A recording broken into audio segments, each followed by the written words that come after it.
प्रिय विद्यार्थियों, आप सभी को सने भरा प्रणाम। आज हम पढ़ेंगे कक्षा 12 की हिंदी साहित्य की जो पुस्तक है अंतरा भाग 2 के काव्यखंड की कविता नंबर 7 में पहला भाग है और जिसका शीर्षक है भरत राम का प्रेम। यह कविता आपके लिए एक प्रेरणादायी कविता है। आपके लिए ये कविता पारिवारिक रिश्तों को मजबूती देने के लिए कविता है। इस कविता में परिवार के सदस्यों के बीच कैसा प्रेम, स्नेह, अनुराग होना चाहिए, इस कविता के माध्यम से भरत जी ने अपने महान व्यक्तित्व का परिचय दिया है। उन्हें इस बात का पता है कि भगवान राम का वनवास उनकी मां कैकेयी के कारण हुआ। एक बार तो वो गुस्से में बहुत कुछ कह जाते हैं, लेकिन अंत में जब उनका गुस्सा शांत होता है तो वो सारा का सारा दोष भगवान के वन गमन का अपने ऊपर ले लेते हैं। और ये कौन कर सकता बच्चों, जो महान व्यक्तित्व रखता है, जो सहनशील होता है, जिसमें स्नेह की भावना होती है, जो अपने परिवार को टूटने देना नहीं चाहता, अपने परिवार को एक जगह रखना चाहता है, वही व्यक्ति ऐसा कर सकता है। तो इस दूसरे पद्यांश में भरत राम का प्रेम जो कविता है, इस पद्यांश में लगभग हम इन बातों के बारे में देखेंगे, पढ़ेंगे, लेकिन आप सिर्फ सुनते हैं, अर्थ कर लेते हैं, ये पर्याप्त नहीं है। मैं आपको बार बार कह रहा हूँ, जिस भाग में जो गुण, जो नैतिक शिक्षा, जो हमारे मानवीय मूल्यों को प्रकट करता है, उन्हें आप हृदय से स्वीकार करें और अपने जीवन को बदलने की कोशिश करें। तो निश्चित रूप से एक कविता में यदि आप एक परिवर्तन करते हैं, एक नैतिक शिक्षा सीखते हैं और एक मानवीय मूल्य अपने जीवन में जोड़ते हैं, तो एक दिन ये स्थिति हो जाएगी कि आप भी भरत के सम्मान, भगवान राम के सम्मान, अपने परिवार को, अपने रिश्तों को मजबूती देने में सक्षम हो जाएंगे। ऐसे में आपसे आशा करता हूँ, हर कविता के माध्यम से मैं ये कोशिश करता हूँ कि इस कविता का जो संदेश है वो आप भी हृदय से स्वीकार करें और उसकी जहाँ आवश्यकता है उसको दिखाने की पूरी कोशिश करें।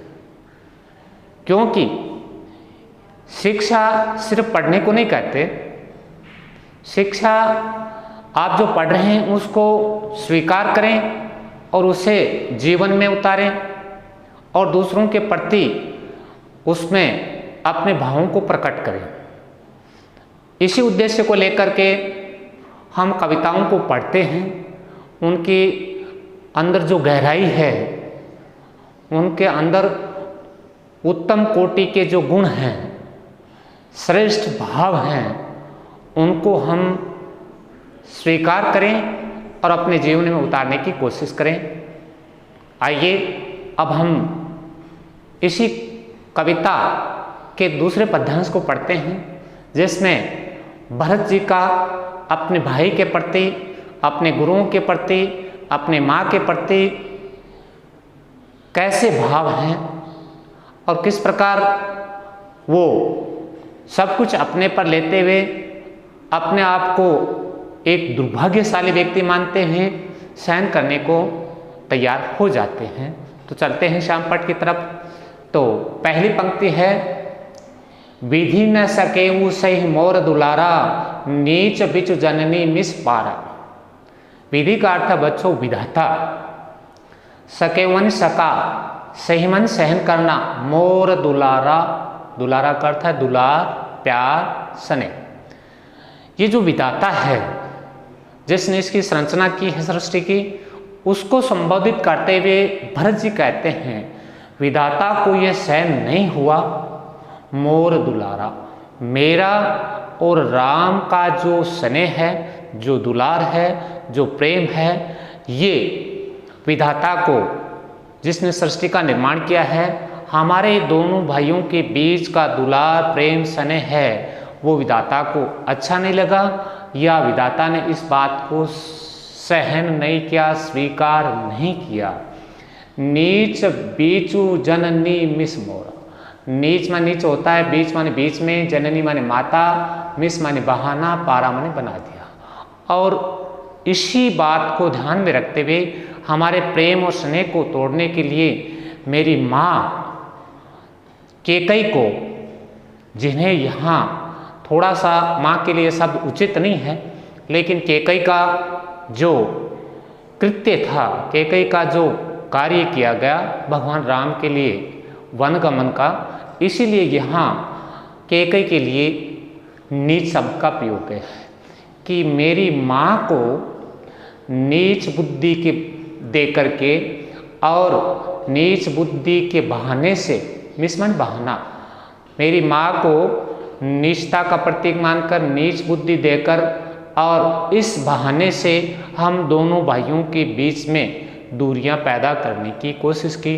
अर्थात विधाता को यह स्वीकार नहीं था कि भरत और राम का प्रेम बना रहे, और इस प्रेम को तोड़ने के लिए उन्होंने मेरी माँ को नीचता यानी नीच रूपी बुद्धि देकर और इस बहाने से हमारे दोनों भाइयों के बीच में दूरियां पैदा करने की कोशिश की, या हमारे प्रेम या स्नेह को तोड़ने की कोशिश की।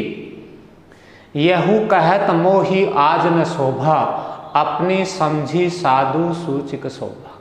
यहू कहत, भरत जी कहते हैं आज मुझे ये कहते हुए शोभा नहीं देती। क्या कहते?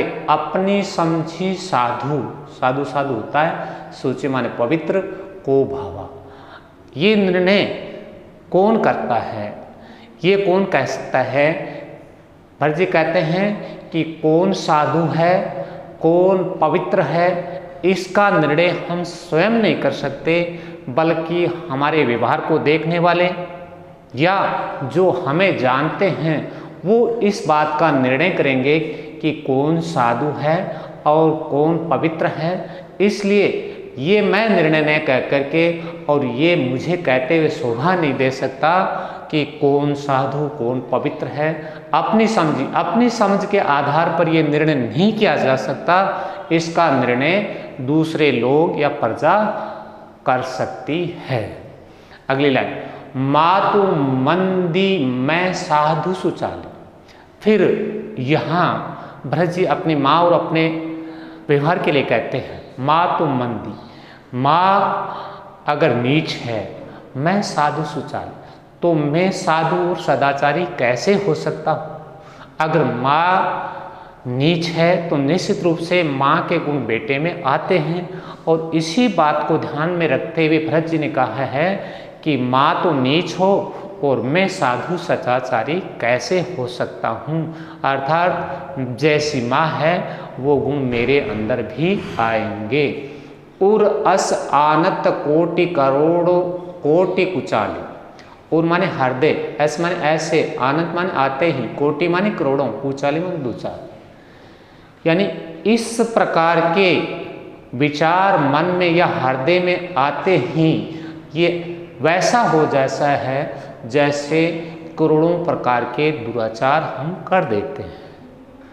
अर्थात यहाँ भरत जी ये कहते हैं कि माँ को नीच और मैं साधु सदाचारी का यदि विचार मन में रखूं या इस प्रकार के विचार यदि मैं हृदय में उतार लेता हूँ या ऐसे विचार मेरे हृदय में आते हैं, तो ये तो वैसा हो जाएगा जैसा करोड़ों दुराचार करने के समान हो, यानी एक तरीके से अनैतिकता का प्रतीक हो जाएगा।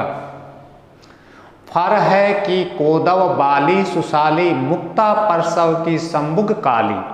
फरा माने फलना, फलना फूलना। कोदव जंगल का एक घास जिससे मोटा अनाज पैदा होता है। बाली, आप बाल को जानते हैं, जैसे आपने देखा होगा अपने गेहूं और जौ जिसमें जो बालनुमा खड़े होते हैं उसी का संदर्भ है यह बाली। सुशाली माने अच्छा धान या उत्तम कोटि का धान। तो भरत जी कहते हैं इस बात, ऊपर वाली बात को यहाँ जोड़ा गया है प्रकृति से कि जिस प्रकार जंगल में मोटे धान वाली जो फसल है उससे उत्तम धान या अच्छा धान कैसे फल सकता है, तैयार हो सकता है। क्योंकि यहाँ देखें ऊपर अपनी माँ और अपने लिए लिखा है, वैसे यहाँ धान से उस बात को जोड़ दिया है कि जंगल में जो कोदव यानी कोंदो नाम का एक धान जिससे मोटा अनाज पैदा होता है और उस पर बाली बाल होते हैं, उससे उत्तम कोटि का अच्छा धान कैसे प्राप्त हो सकता है। जिस प्रकार माँ केकई यदि नीच बुद्धि है तो निश्चित रूप से मेरे अंदर भी वैसे ही गुण होंगे। तो पहले तो अपने व्यवहार से जोड़ा और फिर इसको जोड़ दिया तुलसीदास जी ने प्रकृति से। मुक्ता प्रसव की संभुक काली, मुक्ता माने होता है बच्चों मोती, प्रसव माने उत्पन्न होना, संभुक माने घूंगा या घूंगी काली, कि जिस प्रकार काली घूंगी से या घूंगे से मोती कैसे प्राप्त हो सकता है, नहीं, ऐसा नहीं हो सकता, यही बात लिखी है। तो मोटे धान से उत्तम कोटि का अनाज प्राप्त नहीं किया जा सकता। और दूसरा उदाहरण देकर ये बताया है, काली घूंगी या काले घूंगे से मोती उत्पन्न या प्राप्त नहीं किए जा सकते। इसके बाद अब भरत जी हैं इन बातों को कहने के बाद इन दुर्गुणों या अवगुणों को चर्चा करने के साथ साथ उनको सद्गुण से भी जोड़ा है।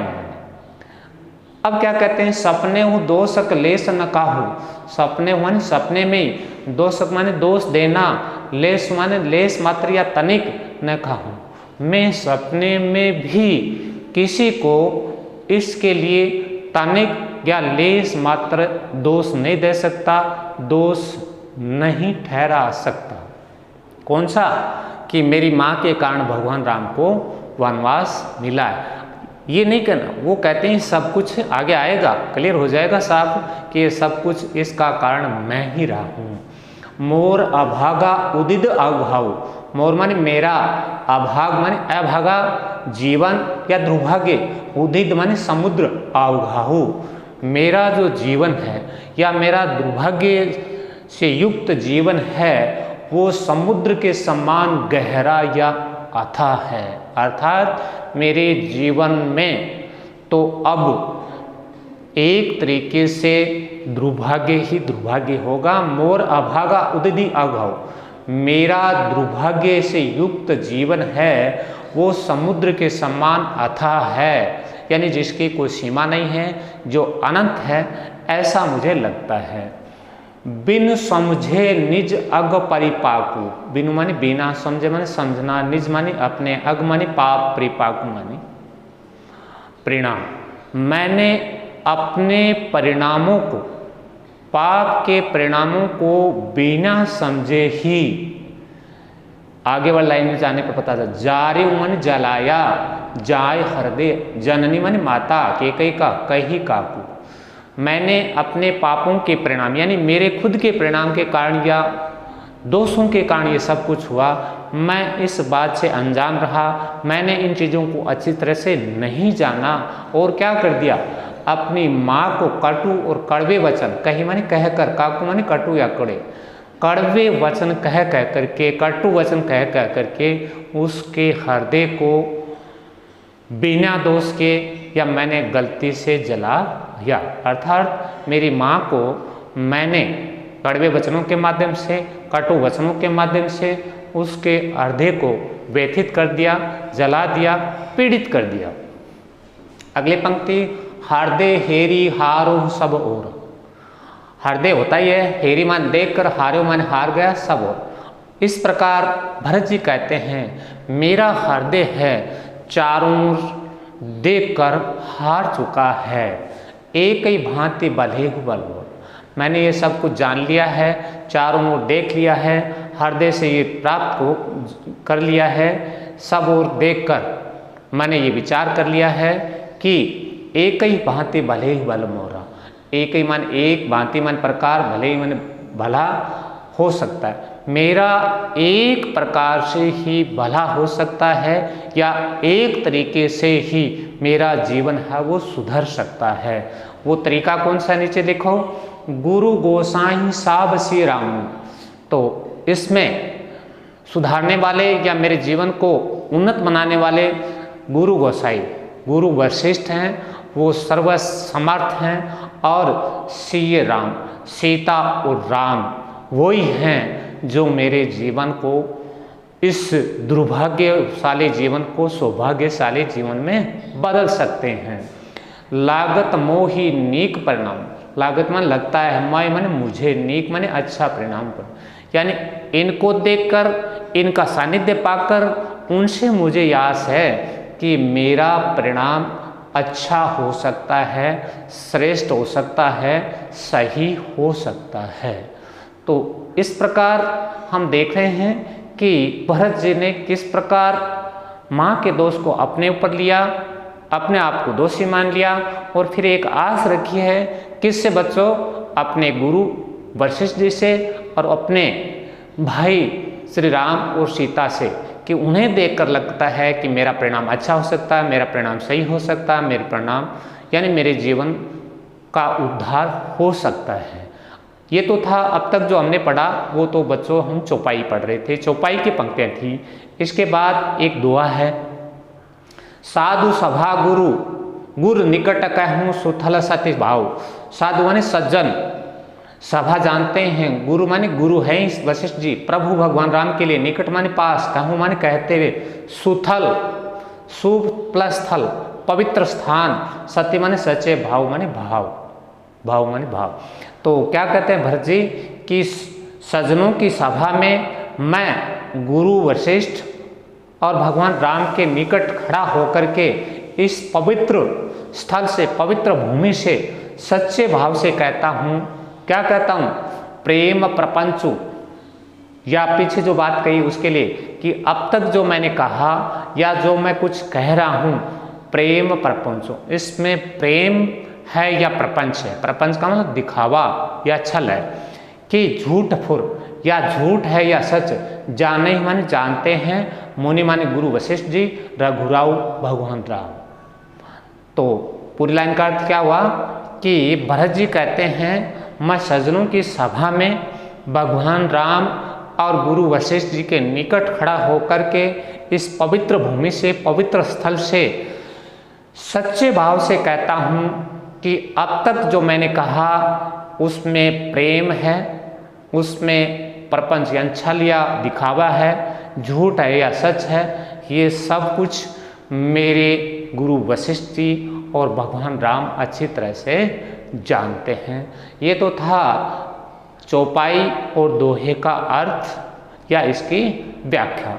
इसके बाद अपन आते हैं इसके जो विशेष बिंदु हैं शिल्प सौंदर्य में, जिसमें देखिए भाषावधि है तुलसीदास जी की, और छंद वैसा ही चल रहा है।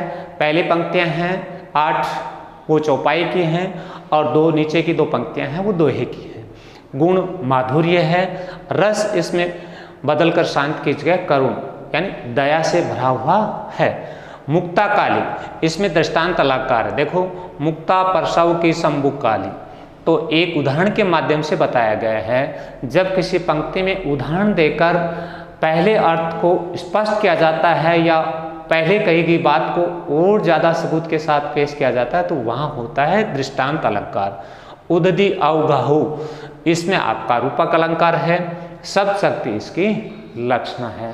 तो ये भरत राम का प्रेम जो कविता है उसके दूसरे पद्यांश को हम पढ़ रहे थे।